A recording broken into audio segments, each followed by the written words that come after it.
How often are you scrolling through your Facebook feed and you see more negative than positive? I don't know about you, but this has been the norm for me lately.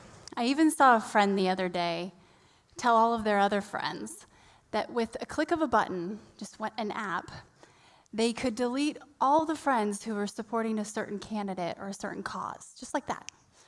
Delete the friendship. Now, I'm pretty fatigued by this, the anger, the hatred, and the negativity. And it got me thinking about what was it that I fell in love with for social media to begin with? What was it? And I remembered it was a specific evening. It was March 11th, 2011. And it was one of the most impactful moments of my life. I was actually on the elliptical machine for a while, and I was scrolling through my iPad on Twitter. I should have been working out much harder, clearly. But all of a sudden, I see hashtag Japan earthquake start trending. And then it became a worldwide trending topic. And I look up, and I see on the TV screen CNN with this breaking news. There were semi-trucks that were being pushed over with waves.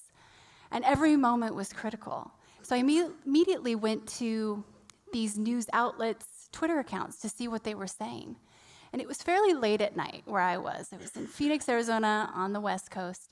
So all of the news outlets that were on the East Coast, they were not doing anything or saying anything.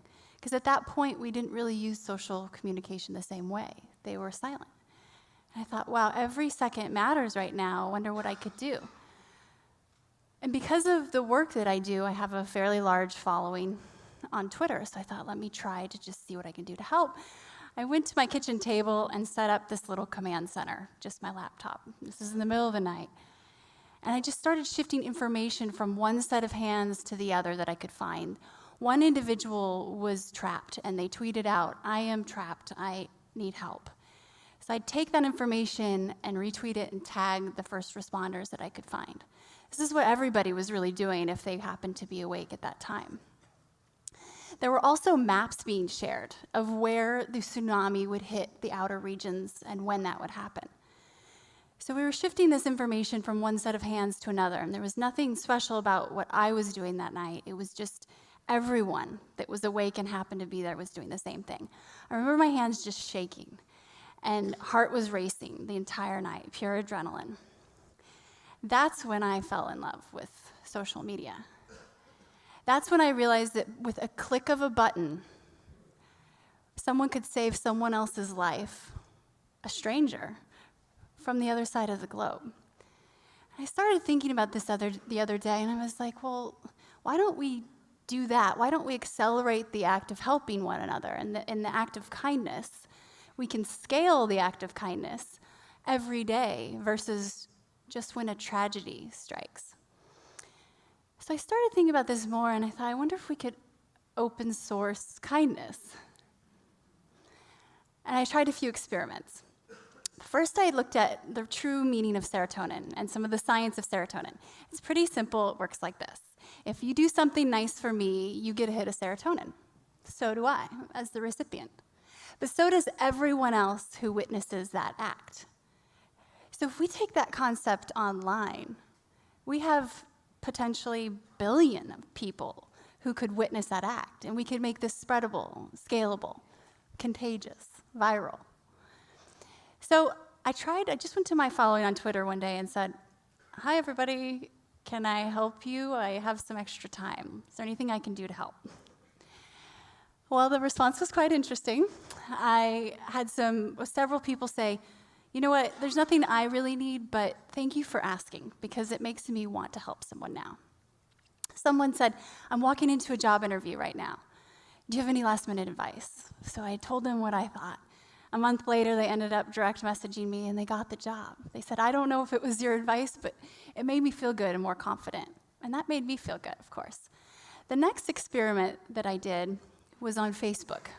I saw a friend do this, so I did it as well.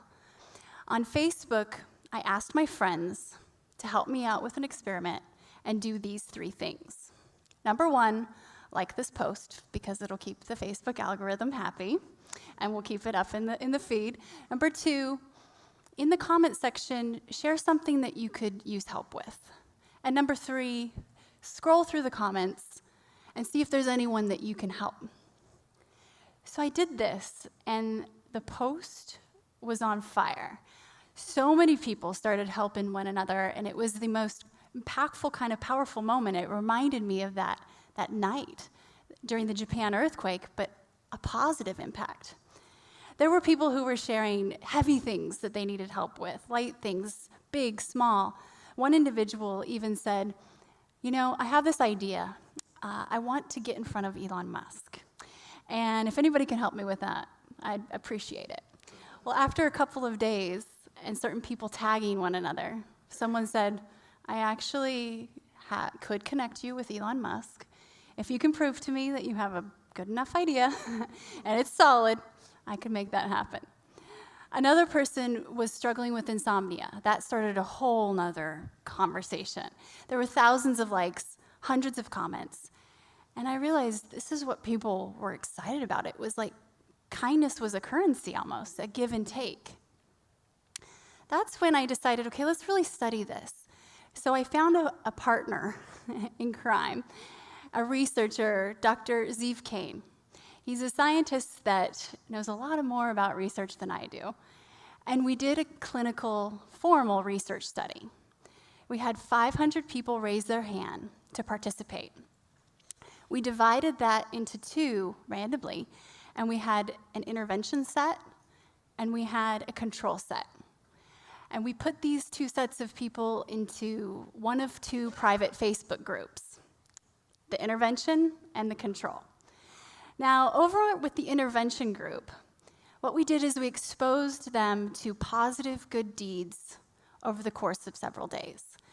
So I had seeded people to go in and post things like, I was at the grocery store today and I had a full cart of groceries. The person behind me actually only had 2, so I let them go in front of me.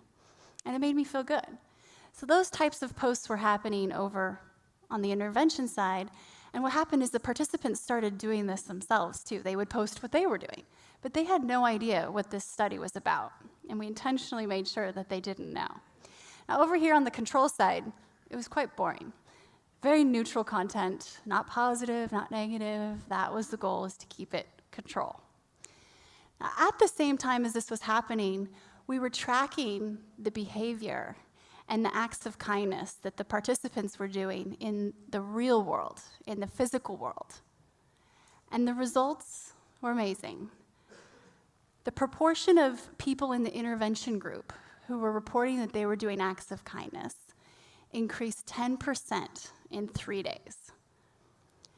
So what that means is, and that's compared to the control group, so what we're seeing is that what we're exposed to online via social media impacts our behavior in the physical world. This isn't just about how we feel, but it's about what we do, literally. So these 2 worlds are colliding.